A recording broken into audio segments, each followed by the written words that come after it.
Hello friend, स्वागत है सबका हमारे यूट्यूब चैनल में। तो आज हम लोग देखेंगे आरआरबी CB2 में जो डीजल मैकेनिक्स का जो क्वेश्चन आने वाले हैं। तो कुछ इंपॉर्टेंट क्वेश्चन को देखेंगे आज हम लोग। चलो स्टार्ट करते हैं। पहला क्वेश्चन है, 4 स्ट्रोक इंजन में एक पावर स्ट्रोक पैदा करता है तो कितने क्रैंक। यह क्वेश्चन पूछ रहा है कि एक 4 स्ट्रोक इंजन में क्वेश्चन पूछ रहा है हमारा 4 स्ट्रोक इंजन में एक पावर स्ट्रोक पैदा करता है तो क्रैंक शाफ्ट के 1 चक्कर में, क्रैंक शाफ्ट के 2 चक्कर में, क्रैंक शाफ्ट के 4 चक्कर में, क्रैंक शाफ्ट के 8 चक्कर में। तो इसका सही आंसर होगा हमारा क्रैंक शाफ्ट के 2 चक्कर में। तो देखिए कैसे होता है हमारा। मान लीजिए ये पिस्टन सिलेंडर अरेंजमेंट है, ये हमारा कनेक्टिंग हो गया और ये हमारा क्रैंक हो गया। ठीक है। तो जब हमारा सक्शन होता है तो एक स्ट्रोक, मान लीजिए यहाँ से हमारा यहाँ तक एक स्ट्रोक हो गया सक्शन का। दूसरा स्ट्रोक में क्या होगा, कंप्रेशन होगा, यानी कि यहाँ से पिस्टन रिमूव करके इधर की ओर जाएगा। फिर तीसरा स्ट्रोक में क्या होगा, जैसे ये घूमने के लिए क्या होगा, इसका एक पोर्शन यहाँ तक आता है एक स्ट्रोक के लिए। हाफ रिवोल्यूशन में एक स्ट्रोक होता है तो हमारा कितना हो जाएगा, फुल स्ट्रोक के लिए 2 स्ट्रोक, तीसरा में फिर यहाँ, फिर चौथा में यहाँ। तो चार स्ट्रोक पूरा करने के लिए हमें कितना चक्कर लगाना पड़ रहा है, तो 2 चक्कर। अगर यही हमारा डीजल इंजन होता तो क्रैंक शाफ्ट में कितना चक्कर लगाना पड़ता, 1 चक्कर लगाना पड़ता। ठीक है। अगला क्वेश्चन देखते हैं। एक इंजन में इनलेट वाल्व में क्या खोलता है। एक इंजन में इनलेट वाल्व को क्या खोलता है। तो इनलेट वाल्व को कौन खोलता है, इनलेट वाल्व का मैकेनिज्म देखेंगे तो कैसा होता है, लीवर होता है, स्पाउटिंग होता है, कैम होता है और गैस का दबाव होता है। तो हमारा सही आंसर क्या होगा, कैम से होता है। कैम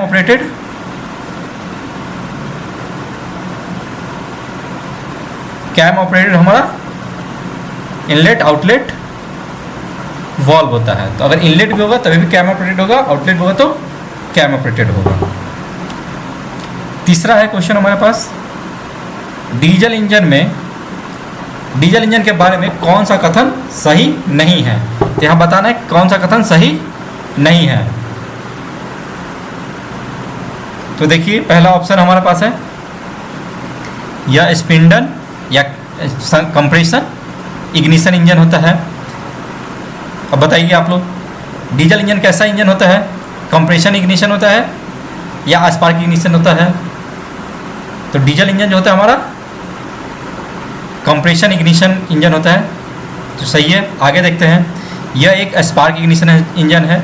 स्पार्क इग्निशन कौन सा इंजन होता है, तो ये हमारा पेट्रोल इंजन होता है या इसको गैसोलीन इंजन भी बोलते हैं। यह समान क्षमता वाले पेट्रोल इंजन का संबंध है, नहीं, पेट्रोल इंजन से नहीं होता डीजल इंजन। इसका दबाव अनुपात पेट्रोल इंजन से ज़्यादा होता है, गलत। पेट्रोल इंजन का कंप्रेशन रेशियो कितना होता है, पेट्रोल इंजन का कंप्रेशन रेशियो 6:1 से 10:1 तक होता है।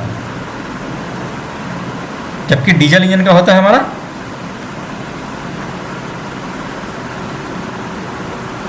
15 से लेके 23। ये अलग अलग किताब में अलग अलग मिल सकता है देखने के लिए, लेकिन इस रेंज में होता है। चलिए अगला क्वेश्चन देखते हैं।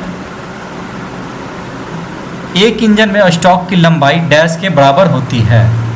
तो एक इंजन में स्टॉक की लंबाई डैश के बराबर होती है तो कितने बराबर होती है। ऑप्शन देखिए, पहला ऑप्शन है क्रैंक शाफ्ट के चौथाई, क्रैंक शाफ्ट के आधा, 3 बार क्रैंक शाफ्ट के दुगना।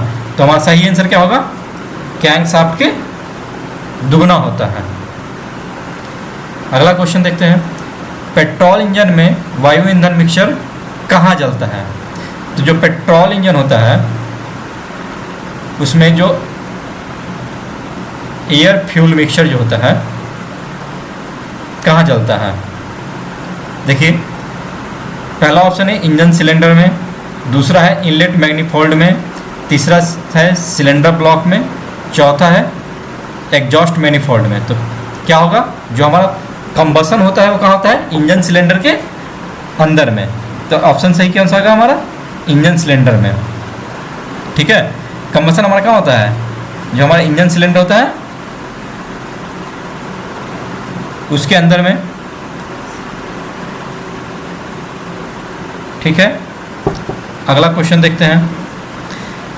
सिलेंडर के दीवार के साथ एक अच्छी सील सुनिश्चित करने के लिए पिस्टन पर क्या लगाया जाना आवश्यक है? तो हमारा सील लगाने के लिए कौन सा, किस टाइप का सील लगाते हैं? तो गैस्किट, ओ रिंग, पिस्टन रिंग और पिस्टन पिन। कौन सा ऑप्शन सही होगा? तो देखिए, सिलेंडर के दीवार के साथ, तो दीवार देखिए हमारे टाइप का दो है, सिलेंडर, मान लीजिए सिलेंडर है, ये ऊपर में हेड हो जाएगा, ये हमारा पिस्टन हो गया जो कि हमारा क्रैंकशाफ्ट से कनेक्टेड रॉड के थ्रू कनेक्टेड होता है। तो जो क्वेश्चन बोला हमारा कि दीवार के साथ एक अच्छी सील सुनिश्चित करने के लिए पिस्टन पर क्या लगाया जाता, तो दीवार कौन सा हो गया? ये वाला पोर्शन हमारा दीवार हो गया। ठीक है, तो ये जो हमारा पिस्टन पे क्या लगा हुआ रहता है? इस टाइप से दो पिस्टन रिंग लगा हुआ रहता है, तो इसका सही आंसर होगा पिस्टन रिंग। अगला क्वेश्चन है, इंजन का कौन सा भाग वाल्व पंप को चलाता है? तो वाल्व पंप को कौन चलाता है हमारा? पहला ऑप्शन है crankshaft, camshaft, valve chain, push rod. तो पहला आंसर हमारा कौन सा सही होगा? कैमशाफ्ट। ठीक है, अगला क्वेश्चन चलिए देखते हैं। ब्रेकिंग सिस्टम में मास्टर सिलेंडर का मुख्य कार्य क्या है? ठीक है, जो ब्रेक लगाते हैं तो मास्टर सिलेंडर का काम क्या होता है?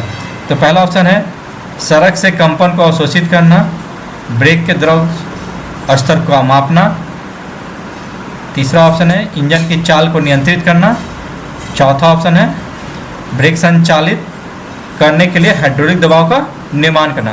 तो हमारा देखिए, जो ब्रेक सिलेंडर का मास्टर सिलेंडर होता है पहले लगा हुआ होता है, उसके बाद हमारे चारों व्हील्स में इसका कनेक्शन होते हैं। ठीक है, तो ब्रेक सिलेंडर का हमारा काम क्या होगा? ब्रेक संचालित करने के लिए हाइड्रोलिक दबाव का निर्माण करना। तो हमारा आंसर सही कौन सा होगा? ब्रेक संचालित करने के लिए हाइड्रोलिक दबाव का निर्माण करना। चलिए आगे क्वेश्चन देखते हैं, 9वां क्वेश्चन देखते हैं।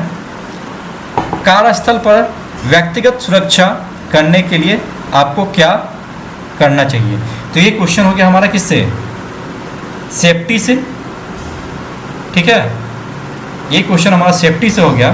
तो सबसे पहले ऑप्शन देखेंगे, इसमें क्या है? कार्यों को शीघ्रता से पूर्ण करने के लिए जोखिम उठाना, क्या ऐसा करना चाहिए? नहीं, गलत। व्यक्तिगत सुरक्षा उपकरण पहनना, व्यक्तिगत सुरक्षा उपकरण पहनना चाहिए, सही है। उपकरणों की जांच किए बिना जल्दबाजी में काम करना, नहीं, ऐसा नहीं करना चाहिए। चेतावनी के संकेतों और दिशा निर्देशों को अपेक्षा करना, ये भी नहीं करना चाहिए। हमें चेतावनी जो दिया हुआ है उसको फॉलो करना होता है, ऐसा नहीं कि चेतावनी को भूल कर और कुछ भी हम काम कर लें। तो हमारा सही आंसर क्या होगा? व्यक्तिगत उपकरणों का, सुरक्षा उपकरणों को पहनना चाहिए। अगला क्वेश्चन देखते हैं।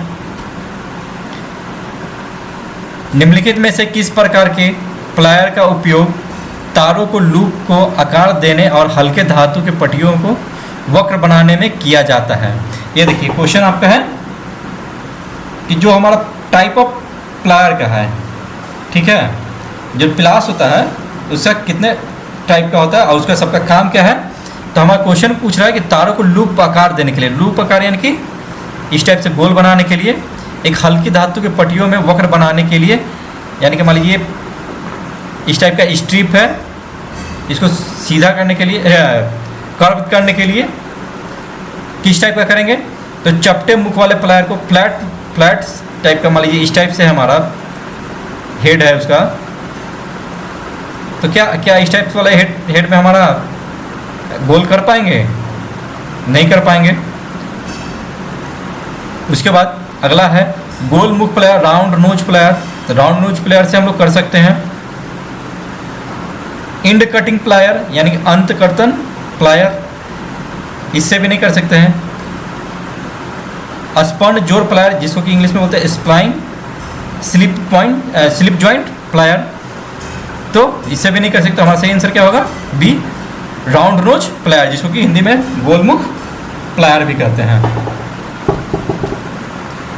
अगला क्वेश्चन देखते हैं। अत्यधिक कार्बन जमा होने से इंजन के अति तप्त होने का क्या उपाय है? ठीक है, यानी कि जब हमारे हेड के ऊपर कार्बन जम जाएगा, उस कंडीशन में हमारा जो इंजन है बहुत ज़्यादा हीट होने लगेगा, तो उसका कैसे हम लोग सही करेंगे? तो सबसे पहला है ऑप्शन, इंजन को डिकार्बोनाइज करेंगे। डिकार्बोनाइज मतलब क्या हो गया कि हम लोग उसका कार्बन हटाएंगे, तो सही है, ये कर सकते हैं। दूसरा ऑप्शन है वाल्व सुस्थापन की मरम्मत करेंगे। जो वाल्व सेटिंग है, वाल्व सेटिंग को हम लोग मरम्मत करेंगे, इससे नहीं हो पाएगा, गलत है। गैसकेट को बदलें, गैसकेट तो हमारा केवल लीकेज को रोकने के लिए होता है, ये भी नहीं करेंगे। रेचन द्वारा साफ करेंगे, साफ करने से तो नहीं होगा हमारा जो रेचन के द्वारा, तो हमारा सही क्या होगा? इंजन के डिकार्बोनाइज करेंगे, जिसको कि इंजन फ्लशिंग भी कहते हैं। चलिए अगला क्वेश्चन है, स्नेहक के लिए किस प्रकार का तेल पंप सबसे अधिक उपयोग किया जाता है? ठीक है, जो हमारा लुब्रिकेंट होता है उसके लिए किस प्रकार का पंप हम लोग यूज करते हैं? तो पहला है गियर प्रकार का तेल पंप, दूसरा ऑप्शन है रोटर प्रकार का तेल पंप, तीसरा ऑप्शन है वेन प्रकार का तेल पंप, चौथा ऑप्शन है प्लंजर प्रकार का तेल पंप। तो हम लोग कौन सा यूज करेंगे? पहला यूज करेंगे गियर टाइप का फ्यूल पंप।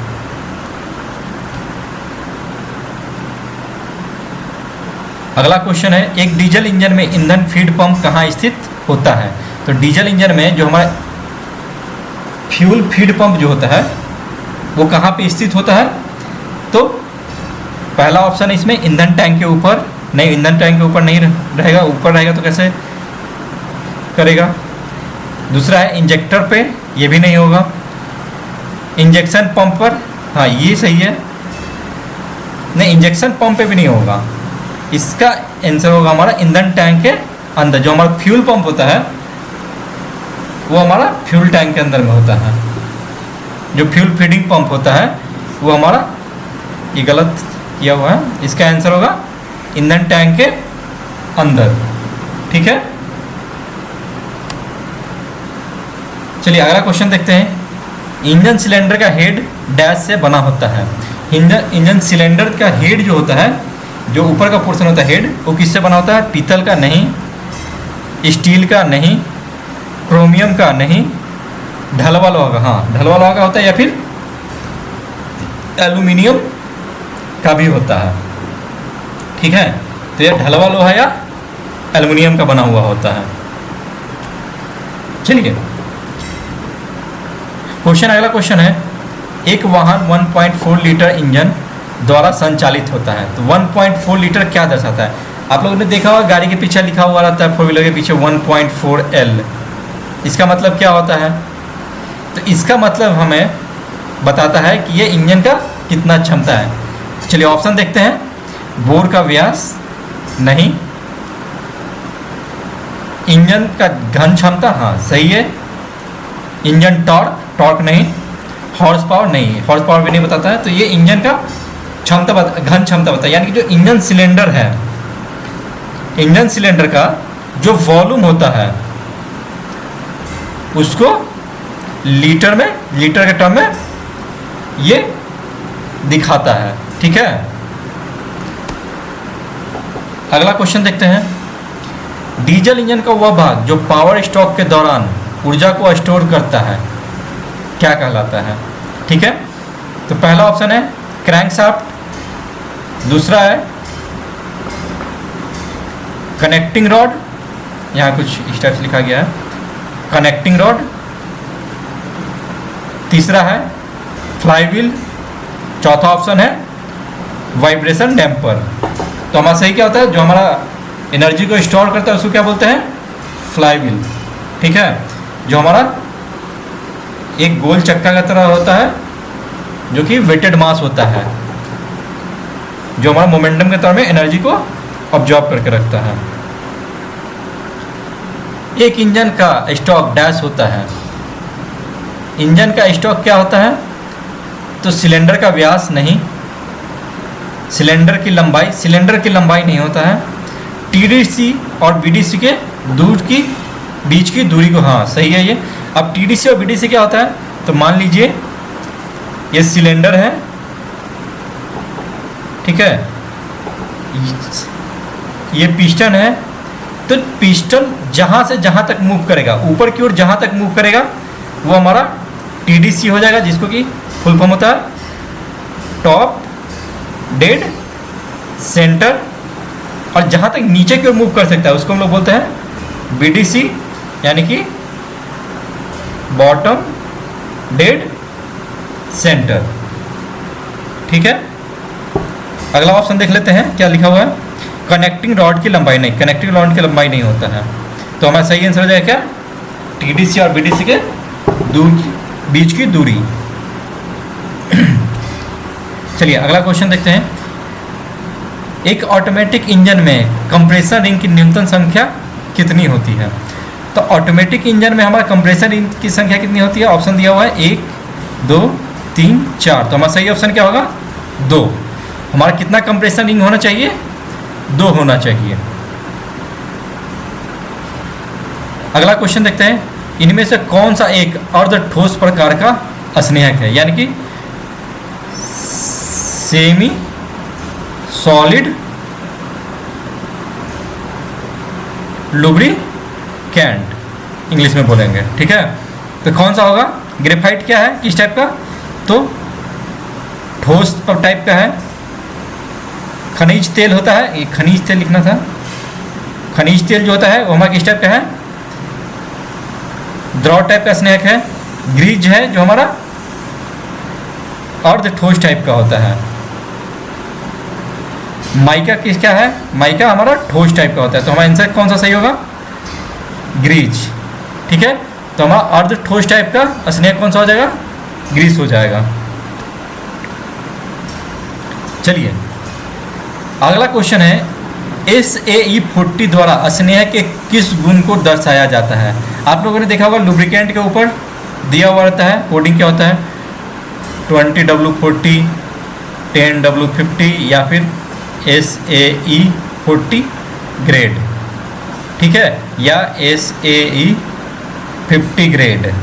तो ये क्या बताता है, तो पहला ऑप्शन दिया हुआ है घनत्व, दूसरा ऑप्शन दिया विशिष्ट ऊष्मा, तीसरा ऑप्शन दिया हुआ है चिपचिपाहट दर निर्धारण, चौथा हमारा दिया हुआ है क्वथनांक। तो हमारा सही आंसर क्या होगा, चिपचिपाहट का दर निर्धारण बताता है कि कितना ज़्यादा चिपचिपाहट है। जितना ज़्यादा हमारा